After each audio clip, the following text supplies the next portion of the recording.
Today we are going to discuss part 2 of the lecture on the development of the self and the object concept in humans. As you will remember from part 1, these concepts are not an innate given in infants at birth, but it takes years, in some cases, to develop a clear definition in the mind of the infant of what he is, how he is, what parts he's made of, and making, coordinating all of these different parts that at the beginning are isolated and produce perceptual phenomena of a certain type that is certainly registered and produces a memory, but it has no reference to the self as such. It's a perceptual phenomena. Gradually, as we mentioned, through the child's brain maturation and the myelinization of the pyramidal waves that, as we said then, go from the top of the head to the tip, the toes, to the feet, he acquires voluntary control over certain parts of his body. And until the myelinization has not proceeded long enough, as I mentioned, he can hold his head straight. In fact, he floats every way depending on which position we are holding him, and that's why we generally hold him with his head in the hand. He doesn't have the ability to look 180 degrees. He grabs, as we mentioned, anything that comes in contact with the hand, but that's a reflex phenomenon. It takes, as I mentioned, 3 months from myelinization to reach the neck and the shoulders. And when that happens, of course, he can now have a field of vision of 180 degrees that allow him to move the head when he hears sounds or objects move in his field of vision.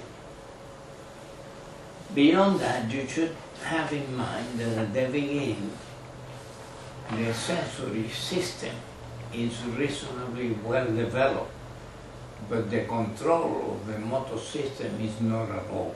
He cannot hold his head, he cannot grab things voluntarily, he cannot get his hand into his mouth so as to suck his thumb until at least 3 months of age, when myelinization has reached, as I just said, the neck and the shoulders.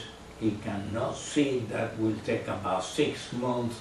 He certainly cannot walk, and so it goes, which means that he's receiving sensory impression in a blank screen, and this sensory impression concern the mouth, concern when he defecates or urinates, that part of his body, but that's not in a whole, in a coordinated whole that he says, oh, this is my mouth, and this is my genitals, and this is my bottom, and things of that kind. That will take a long time. As I said, it's not until he is 3 months that he has willful control of his hands, so that the skin that he has on his arm at the beginning is mostly in the sensory sense of the word, but he has no control over movements of it until the myelinization takes place. And of course, external stimulation contributes to the development of myelinization. Now, in the stages in the development of the self, which is what we are doing today, part 2, we are going to deal with the part called the autoerotic non-self non-object stage. And you can see that there is a first part that is the first body self, and B, the distinction between external and internal. At the very beginning, there is no concept of the self, but many processes that will determine the appearance of this concept begin by the time the child is on average 3 months of age. These are very slow and gradual processes during these 3 months, with no sudden or clear demarcation from one day or 1 week to the next. It's a slow developing process. Further, there is considerable overlapping between these various stages or sub-stages until finally one of them supersedes the other and becomes dominant. A little bit as what happens in the libidinal phases of development, where the anal phase will at some point at the right age supersede the oral phase and become the dominant stage. But as happens in the development of the libidinal phases, some remnants of the earlier stages are frequently carried along to the later ones. Now the first one, we call it autoerotic, non-self, non-object state, because it kind of coincides with the libidinal position described by Freud as autoerotism, where in fact what the child perceives is whatever area of his body gets stimulated, usually by a physical need, be that hungry, urination, defecation, or whatnot. And these are isolated phenomena.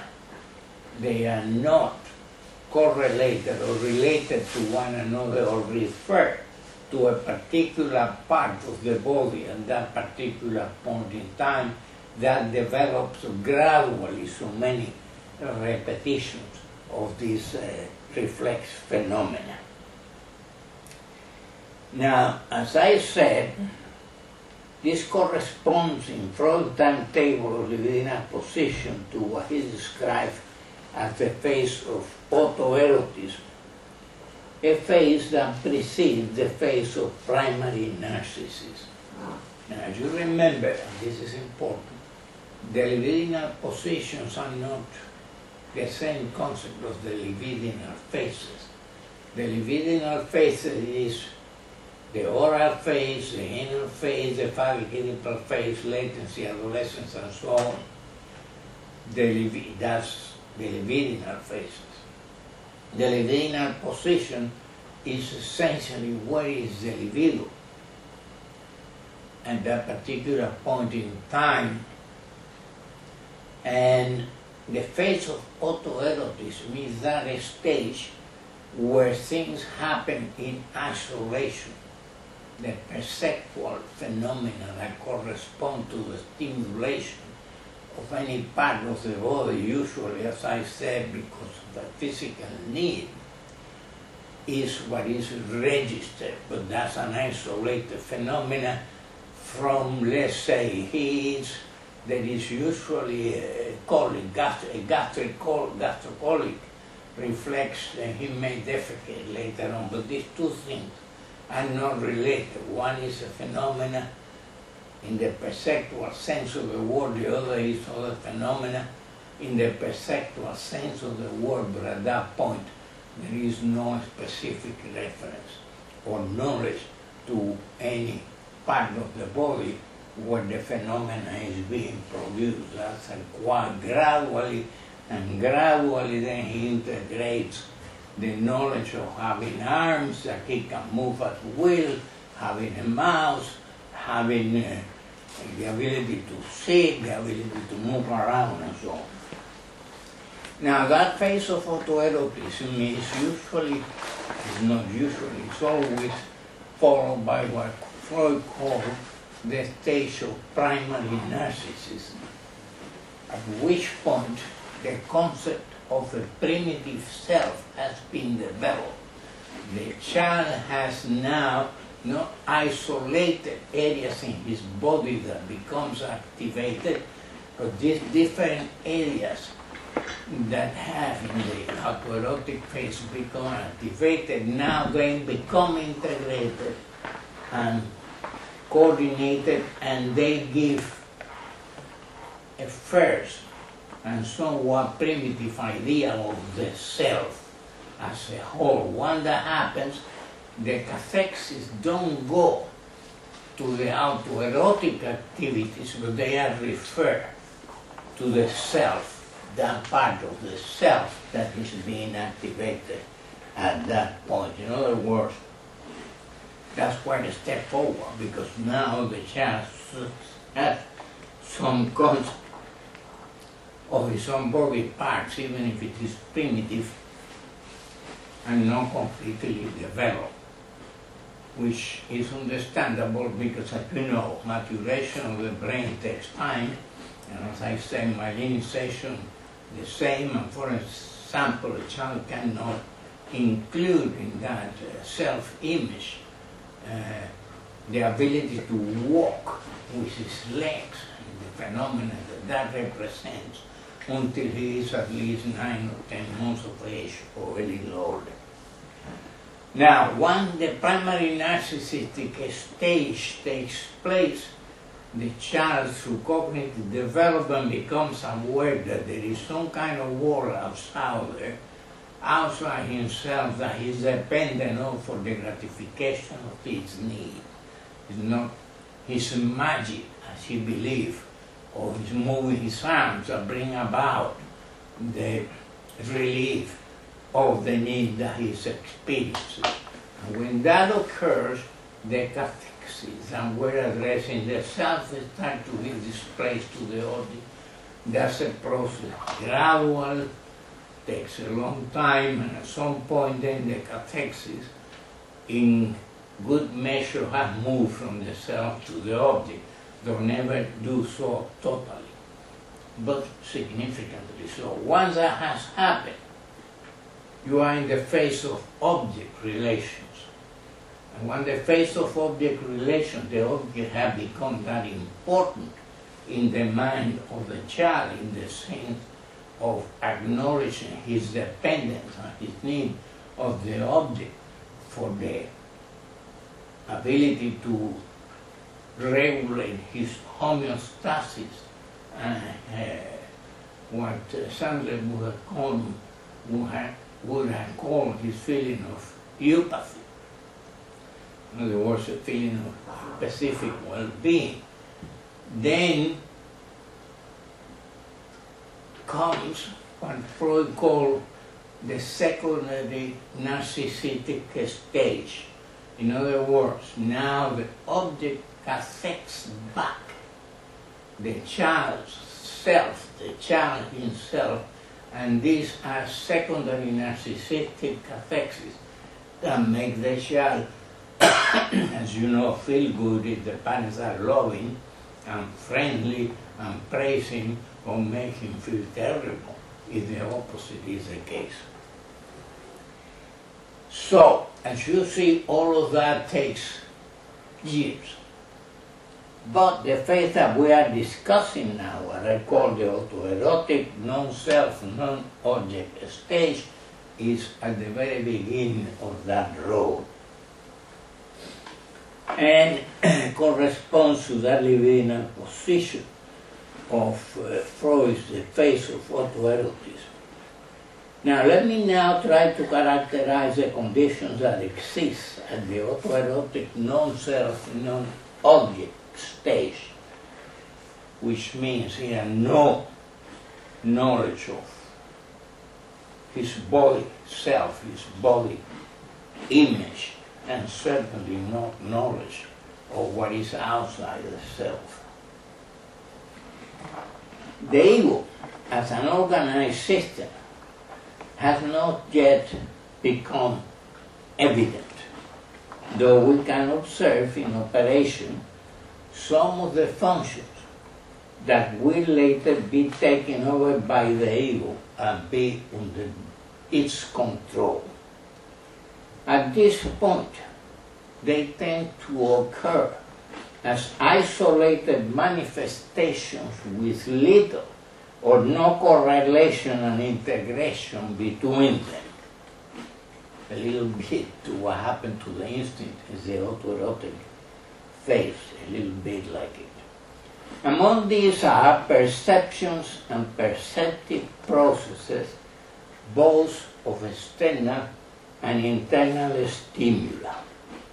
Though perception is functional and effective, actual apperception is minimal or perhaps in some cases non-existent to start with. You just have the sensation but have no idea about what that is or where it's coming from and so on, or when it will go away and things of that kind. So, memory impressions, on the other hand, are constantly being formed in relation to these perceptions and are being laid down. Feelings in the pleasure-unpleasure series are perceived as well, and so on. These memory impressions are first sensory motor in character. At times, specific affects may be associated with them. The picture observable on the side of the drives during this stage of the non-self, non-object, closely resembles the state of affairs described for the ego. Each component instinct that has already appeared on the scene, with each erotogenic zone is on its own, isolated, as an isolated source of stimulation with no reference to the total body. So they are on its own, isolated nuclei or libidinal activity as the connected points of excitation and discharge. In brief, as zones that are independent of one another and the correlation between them is still not established. This is partly related to the total lack of organization and integration of the ego we have just described at this point, and that most of us assume to be the state of affairs at birth. I say most of us because some theoretician analysts assume that the child is capable of cognitive functions that are simply not possible according to the newly gained knowledge by neuroscientists in terms of brain development and function. It will follow from the above that the newly born infant not only has no conception of himself and so of the self, but that a similar situation applies to what constitutes the not me or the non-self and the world of objects, that is in the not me and the not self. All this is non-existent for him at this point. There is no such a conception in his mind. It has to be developed gradually and slowly.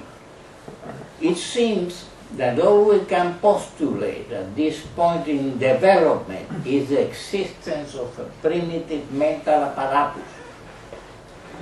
This apparatus is capable of registering certain impressions that presumably create a certain mental state or feeling state that can be recognized and certainly will leave behind a memory trace.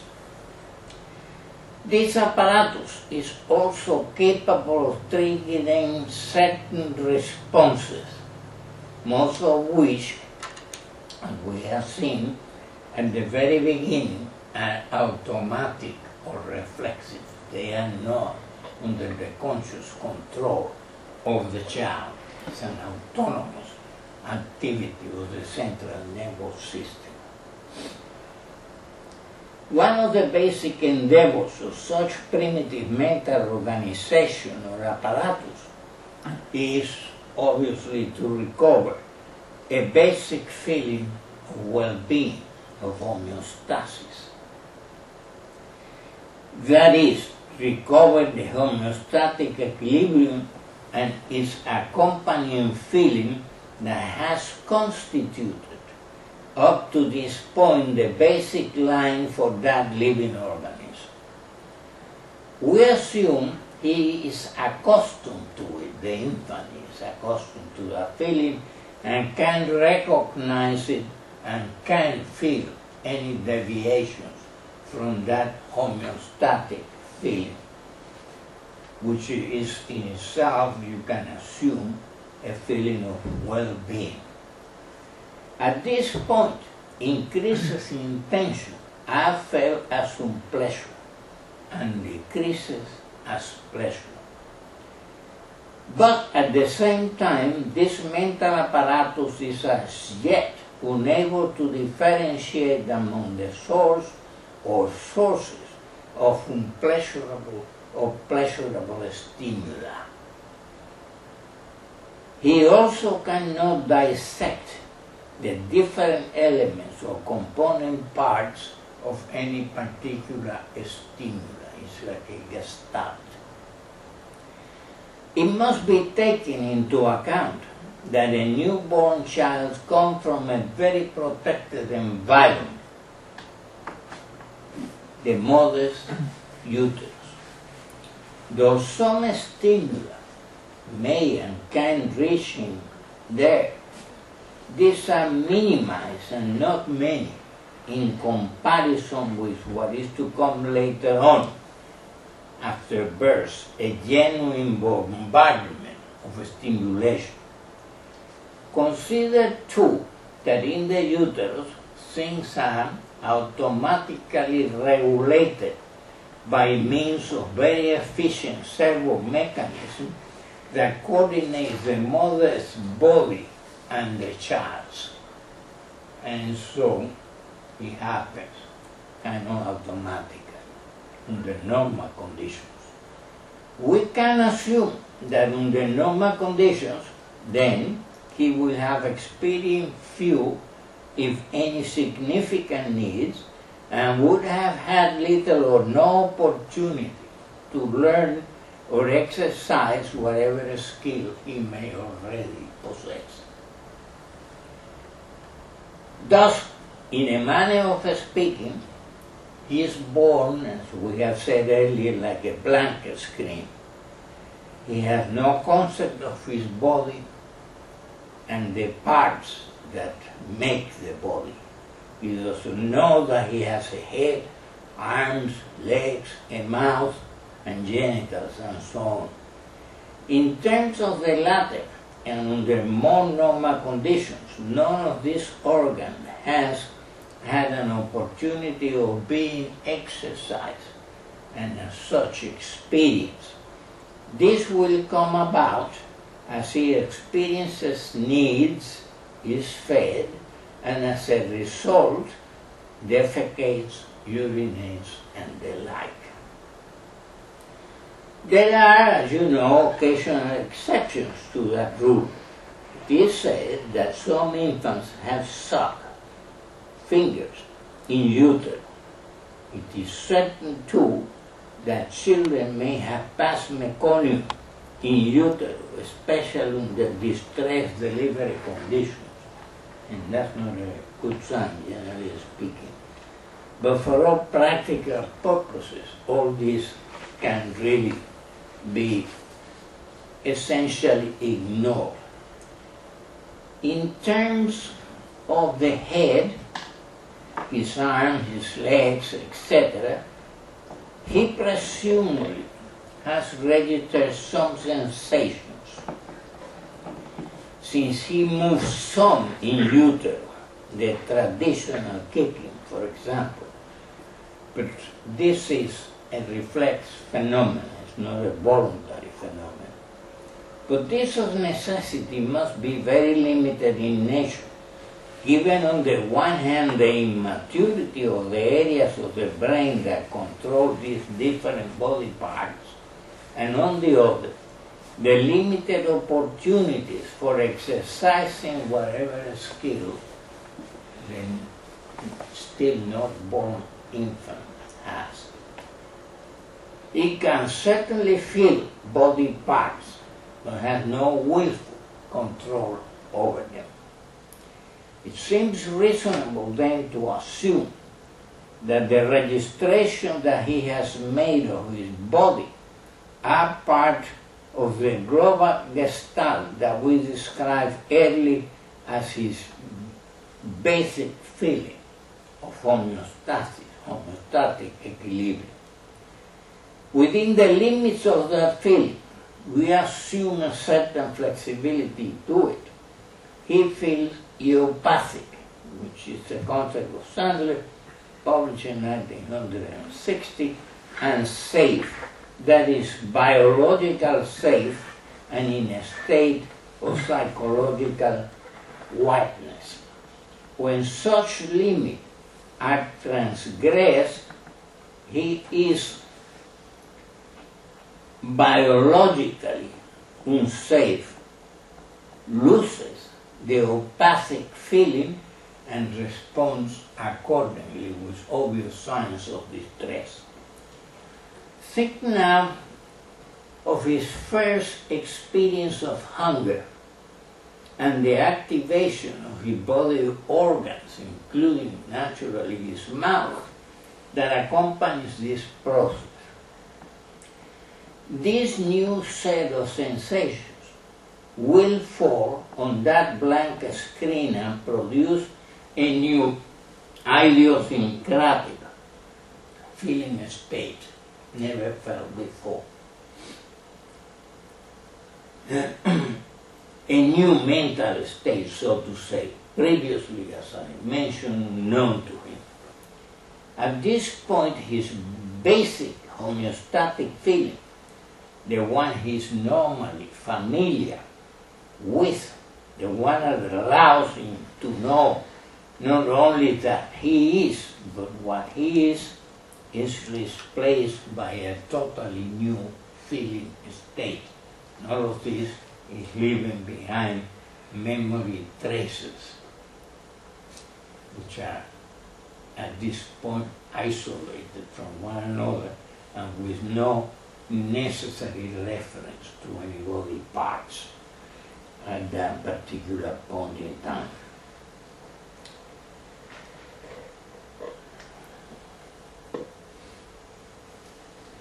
So, as I was saying, at this point, his basic homeostatic feeling, the one that he's normally familiar with, the one that allows him to know not only that he is, but what he is being replaced by a totally new series of feeling states.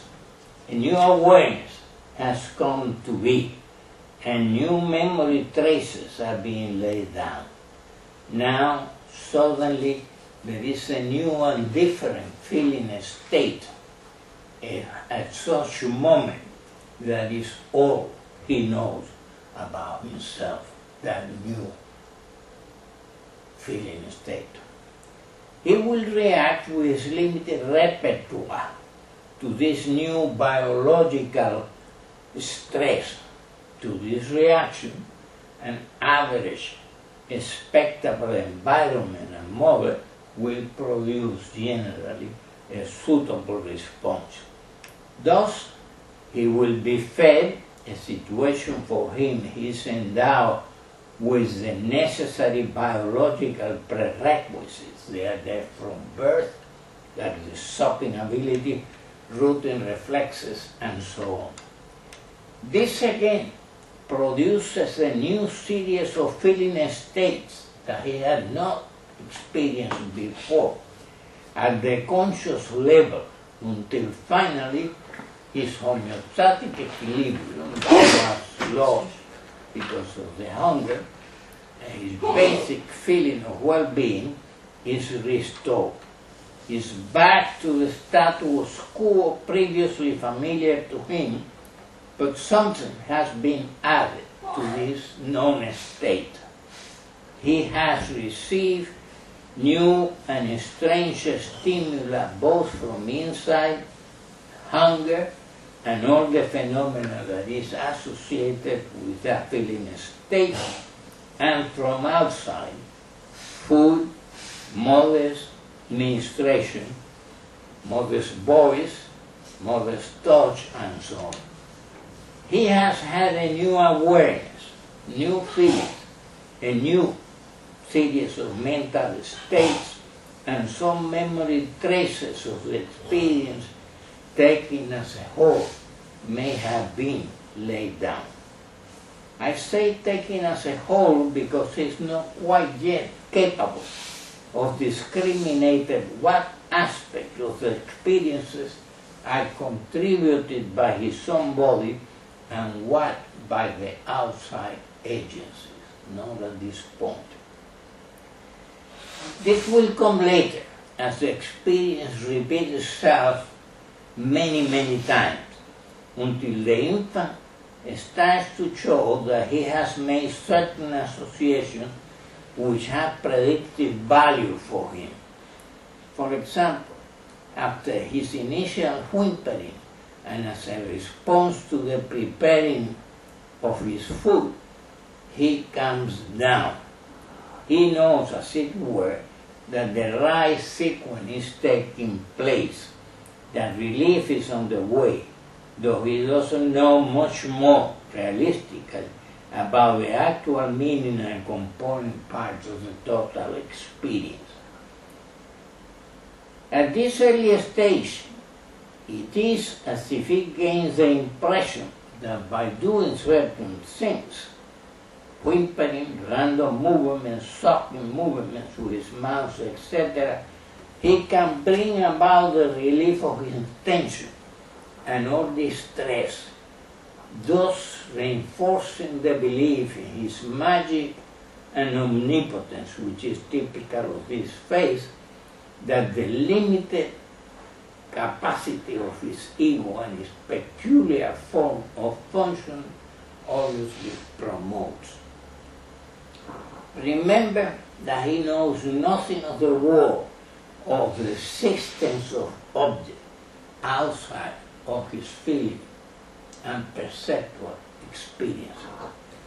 It is important to recognize that once the child's hunger has reached a certain pitch, his basic feeling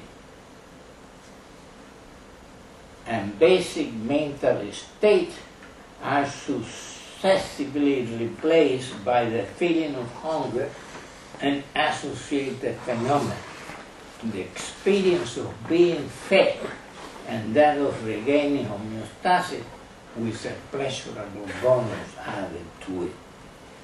Clearly, with sufficient repetition of these various stimuli, he recognized that he is not only the basic feeling known to him from his intrauterine life, but that basic feeling plus this new one that he's experienced.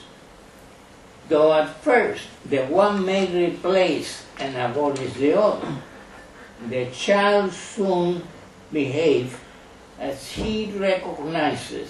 he recognizes that they take place in a sequence and that he is both feelings. Similarly, as his ego abilities develop, he may include in this mental schema of himself those parts of his body that participate in the experience, that is, his mouth, toward which his brain sends certain automatic activating messages. But his concept of the mouth is certainly very different from what the adult observer will tend to conceptualize. It is no more early on in the infant's life than a number of sensory motor coordinations. The child, in his limited awareness, is or has become this increased gestalt of sensation, plus the feeling states that accompany it. The external observer could translate this by saying that at the time described, the infant is building and getting to know some aspects of himself that concern his mouth.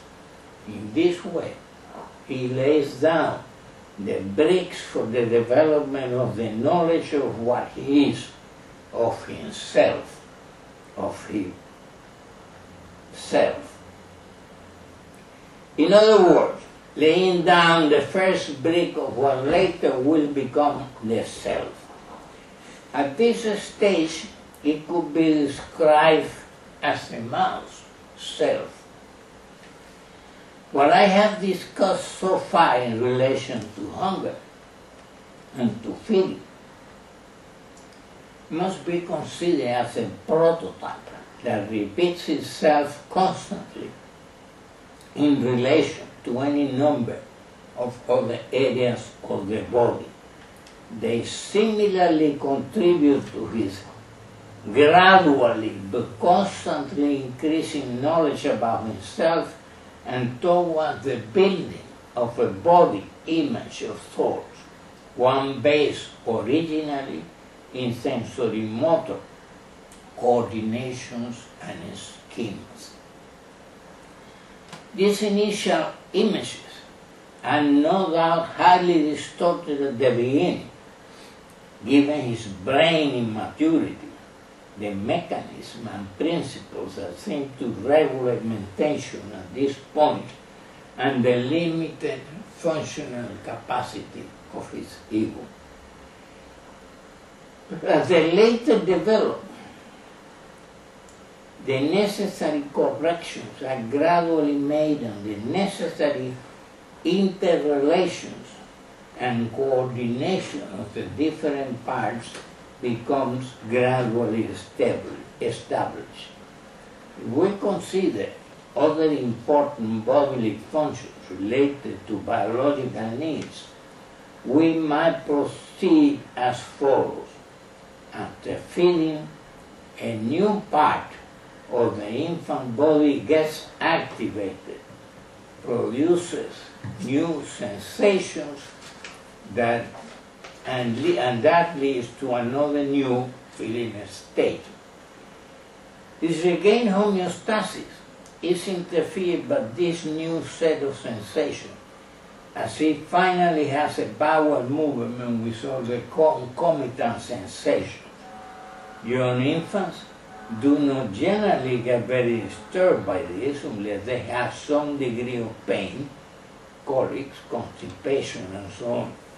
But be that as it may, the external agencies clean the child, thus introducing a large variety of new stimuli and helping to map his body surface. At the very beginning of life, when this occurs, this novel set of sensations come to the foreground in his consciousness. And for the moment, that is what the infant is aware of about himself. At this point, or at that point, he is this new sensation. Later on, and very gradually, as the experience repeats itself, it will become part of a continuum of sensations that he becomes familiar with. In other words, it is as if the child at some point recognizes this continuum, this sequence of events, and furthermore that he can be at any point in that continuum at any given time. But of course, by then there is an increasing awareness that he is all of this experiential continuum. Each of these new sensations has a different body reference, a different body projection, something that makes it quite distinct from the others. Given time and the repetition of these different experiences with the sensory motor schemas that are associated with them, the developing ego will start to build up associations, body reference, projections, and locale for all of them. In other words, it's mapping his body self. Links will be established among this experience. A primitive mapping of the body is taking place, and thus gradually a primitive body self begins to develop. But it's primitive and it has to develop gradually until it acquires the version that is closer to the actual reality.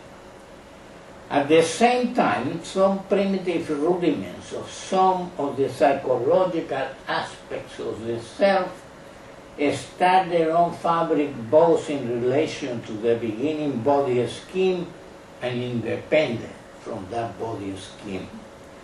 A similar case can be construed in terms of the infant's wedding. We have concentrated on the role of the body, that the body needs play in the development of the self, because they seem to us to be central to that development. It is clear, however, that in such development, many other sources of stimulation from inside the body and outside the body play significant roles. For example, there is the mother's need to relate to and stimulate her infant. She can do this in a multiplicity of ways: talking to the infant, cleaning him, bathing, singing him, carrying him in his arms, touching him, kissing him, playing with him, stimulating his skin, and innumerable other forms. Up to this point, what we have described is a variety of feeling states that appear for the first time after birth in relation to various forms of stimuli, from the body itself, from outside, or from both. We have also described at the very beginning how they succeed one another as isolated phenomena that the infant has no means to correlate at that point, and how this is a gradual process that develops through time. Each one of them is independently the potential beginning of an element of the body self, and gradually will become a significant break in the fabrication of the self. It is our view that somewhere around the third month, these various elements come to form a recognizable whole that constitute the first, though very distorted and very primitive, representation of the self. At this point, the cathexis and attention that was going to each one of these experiences as they took place begins to go to his primitive self, in which these experiences seem to take place. It is at this point that Freud described the stage of primary narcissism as having been reached, and the phase of autoerotism that preceded it had been left behind. Before moving to the next stage, we want to highlight the following points. It's not far-fetched to postulate that during the autoerotic non-self, non-object state, Every feeling of unpleasure that disturbs the mind, whose only aim at this point is to maintain homeostasis, must be felt like a disturbance that is coming from outside. Outside means here outside the mental apparatus, or rather, is recognizable and familiar basic original feeling state of homeostasis, the eupathic feeling, which at this point is all the infant knows about himself, including the infant's body that may well be the actual source of the unpleasurable feeling. This is very understandable since the child has no sense of a self, not even of a body self. There is no body schema or body image at all, as yet. Similarly, there is no awareness of any external objects in the psychological sense of the word, given the principles of mental functioning that rule his mentation, i.e. the principle of conscience and the pleasure principle, and given the lack of knowledge of the self, it is more than easy to disown for a time, for the infant, as coming from outside, whatever disturbs his basic original homeostatic equilibrium or eupathic feeling. There only exists, in fact, the capacity to register pleasure and unpleasure and some memory traces of these experiences as they accumulate. But note that these memory traces have to be acquired. They are not there from the beginning. Another point that we have to emphasize is that at some point the organism, or rather this mental apparatus, will learn to differentiate between external and internal stimuli by various means. For example, as Freud pointed out, one can escape from certain stimuli by taking flight, but not from others. Finally, identifying the former with external stimuli and the latter with internal one. At some point, too, during this stage, it becomes possible for the mental apparatus of the child to identify certain patterns with which it has been confronted, patterns that have led to sensory motor representations associated with pleasure or unpleasure in the nemic system. These patterns are identified not only through the perceptual activities of the ordinary senses, but also through proprioceptive perception, like the position of the body when held at the breast of the mother, or for feeding, as well as the recognition of tactile experiences, sounds, postural tone of the mother, warmth of her body, etc. The recognition of such patterns can now be associated with an uncommon experience of pleasure. I wish to underline that the above is quite distinct from such phenomena as a smiling response to the human face, which seems like an atavic instinctual response. I say atavic and instinctual because of the parallel, for example, with the regurgitation of food in the case of birds, when parents see the appropriate pattern in the open beak of the infant bird. It becomes possible when a certain anlash gets activated as the ego reaches a certain stage of maturity, which generally is around 10 to 12 weeks of age. Yet, we know that that response is triggered off specifically by the three obscure dots representing the two eyes and the mouth. Spitz and Wolf, in 1946, as you may know, clearly demonstrated that the infant will respond with a smile to a smash with the three dots on it. In other words, you get a cardboard and put three black dots on it and present it to the face of the child, he will smile. This indicates that some of the child's reaction functions and motor response are during this stage closer to being to conditioned reflexes. But in spite of this, one can see the beginning of what will later be a highly complex psychological response.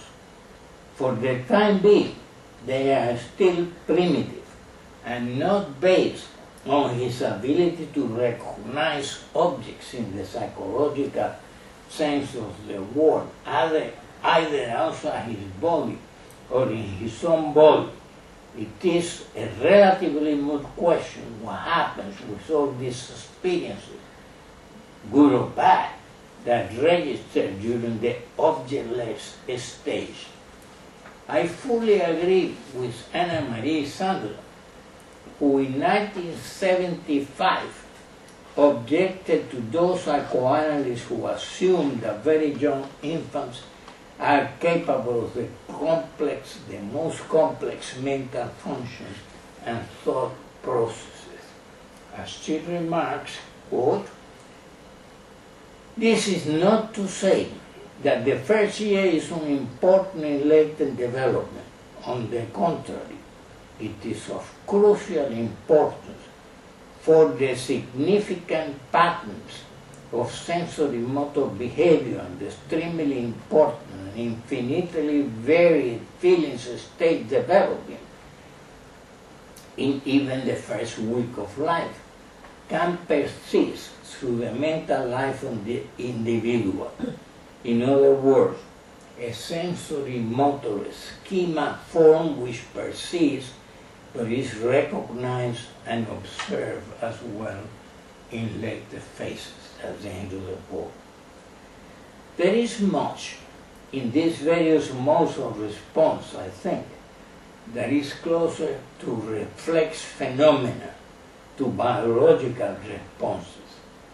The pause that is introduced by the activity on the mind in higher forms of symbolic thinking is not yet developed, with the exception, presumably after some experiences of satisfaction, of the possibility of dealing with certain type of needs and tension by means of hallucinatory wish fulfillment, as Freud described.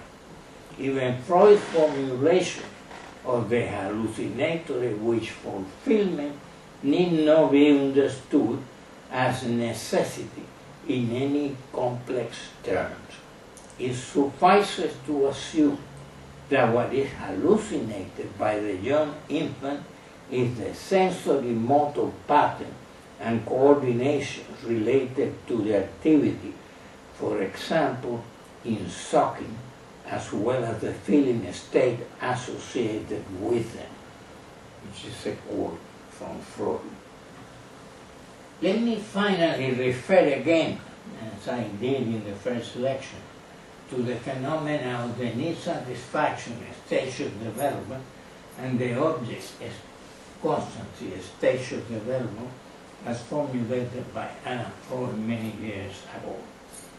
The need satisfaction stage refers to a stage where the satisfaction of the need of the infant, whatever it is what is important. The object that satisfies it is irrelevant. In fact, can be substituted particularly very early on in life, and you see very little signs of the child noticing any difference.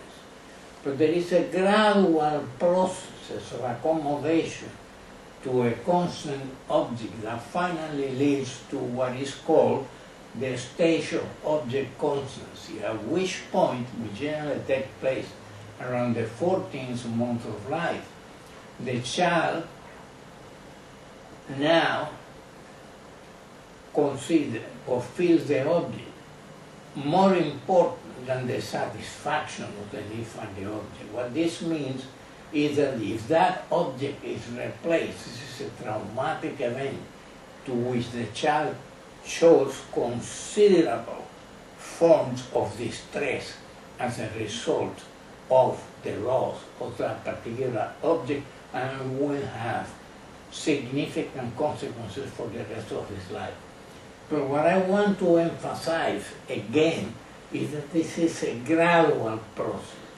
In the first 3 months of life, of the need satisfying stage, which lasts well into the beginning of the second year of life, one doesn't see any distress by the change of the object. After the 3rd month and there onwards, you start to see signs that the child, though he will accept the substitute because the need is fundamental, will show more and more significant signs of distress at the change of the object that gratifies the need, until finally, by the time that I referred to as the point at which he has reached the constancy, which essentially means that he has chosen a primary object, generally his mother, because it is the person that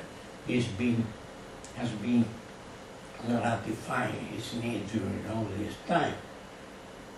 Then the loss of the object has enormous consequences and constitutes a significant trauma. And that ends the second part of the development of the concept of self and object.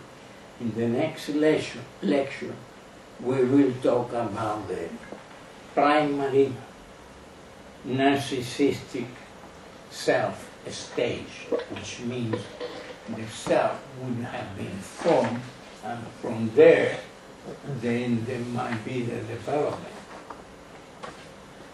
to object relationships. Thank you for your attention.